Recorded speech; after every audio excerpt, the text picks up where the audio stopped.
my kicker tonight, I submit that the IEBC has absolutely no option but to get it right in the country's next general election, slated for Tuesday, the 9th of August, 2022. It must get it right because for the last 3 elections, voter confidence and faith in electoral processes have taken a severe beating, and it has become commonplace to hear a voter here and another there saying they'd rather never vote again. The last 3 elections have been something of a dreadful dance on the edge of a cliff for a country whose ethnic sensibilities seem to peak with mechanical efficiency every 5 years. The last 3 elections have all been bitterly contested, and all 3 marred by serious irregularities and technical failures. The last 3 elections have also been violent, quite frankly, more violent and bloody than some of those West African military coups. Babies died on the backs of their mothers. Others died as they played on the balconies or rooftops and playgrounds.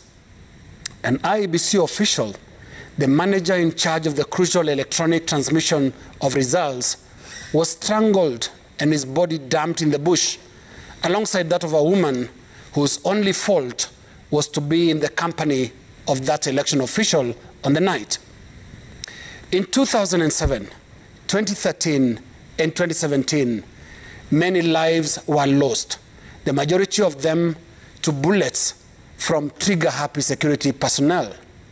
On the aggregate, the last 3 elections have been plain ugly. For this reason, IEBC must set out to make 2022 different.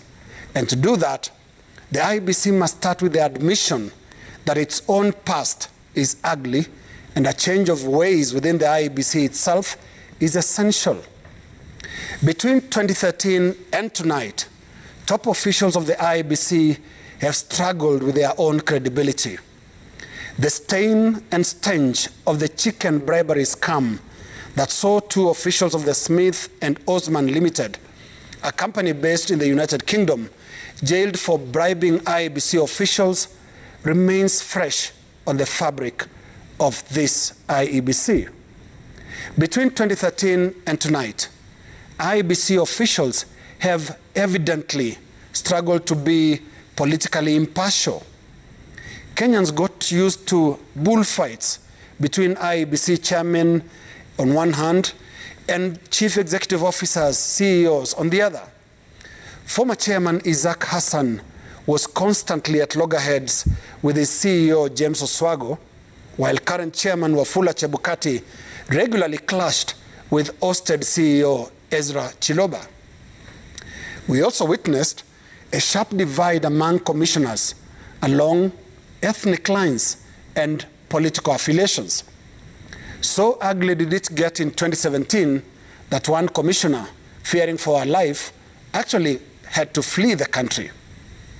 And so the IEBC roadmap to 2022 must begin with a thorough in-house and mindset makeover. The electoral body must reorientate itself with the basics that include the honest conduct of voting, faithful and accurate counting and tallying of votes, and truthful declaration of valid and verifiable results. IEBC should also strive to regain and protect independence, that word that is so prominently written into its name.